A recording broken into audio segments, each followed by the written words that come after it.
YouTube? Tiffy Stacey here, and I'm back with another video, and this is Ask Tiffy Stacey Thursday, and I'm so excited to be doing these questions. Now, if you didn't get a chance to catch my last video that I just did, it was on basically short hairstyles for your short TWA or short hair. So check that out if you would like.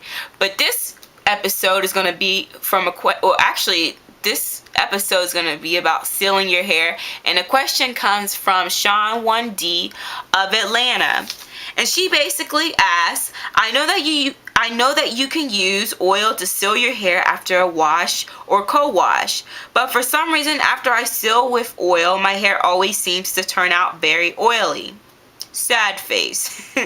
Do you have any tips or ideas on what I use or do differently to prevent this?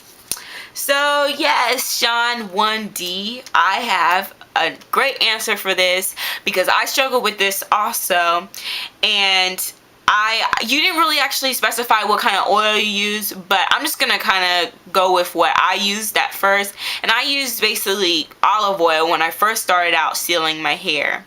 And I know one thing that really drove me crazy was, yes, my hair was super oily, and it was also soaking through my little do-rag that I used to have. So I have all these spots, so I basically knew that I had to change whatever I was doing.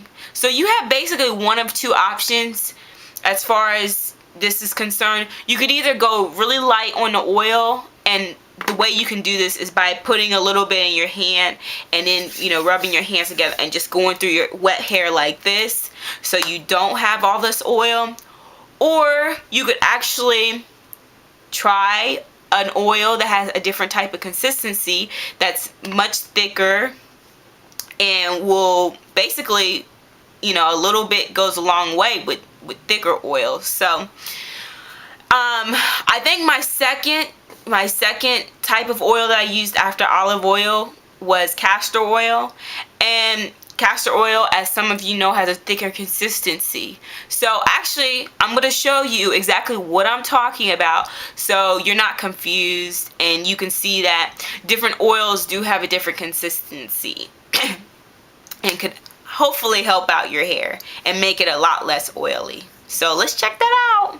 Alright, so this is like take 10, and I want to actually make this sound as intelligent as possible, but I just want to give you an idea of how the oils are kind of all different, that if one oil doesn't work for you, you can always find something else that might work for you. Now right here I have coconut oil, and coconut oil kind of has like a grainy texture, and it has a low melting point, and it melts very easily in my fingers, and I love coconut oil. It definitely has made my hair stronger, and I just love it. Alright, so right here I have castor oil, which is the thicker of all these oils, and I actually used castor oil way back when to seal in my moisture, and after I would wash my hair. And this was actually good, but it's actually kind of messy too because it kind of soaks through my scarf, which is why I basically stopped using it. But great way to seal in your moisture, but just a little bit goes a long way. Now I have olive oil. We kind of all know about olive oil. And right here, vitamin E. Vitamin E is kind of similar to olive oil. I think olive oil is vitamin E basically, or has vitamin E in it. Grapeseed oil is kind of like a thinner oil, but the thing about grapeseed is it's a great heat protectant. I always use it when I straighten my hair, and I've never had any problems. Now, this shea butter is also known as an oil also.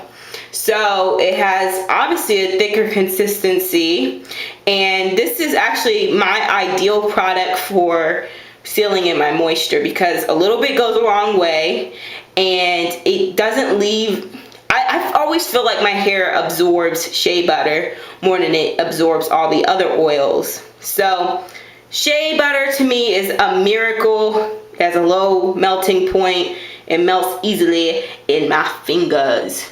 Alright, you guys, so that basically concludes this video. I really hope you learned at least a little bit of something, and thanks to Sean 1D for submitting this question. I really do appreciate that. Now, please subscribe to me if you haven't. And if you haven't, please follow me on Twitter at Tiffy Stacey, and also hit me up on Facebook. And you can search my name, Tiffy Stacey, and I have my like page there. Now, right now, I have 4 followers on my like page. I need 25 in order to get the facebook.com/Tiffy Stacey. I don't like having all those like letters and numbers there. That just bothers me.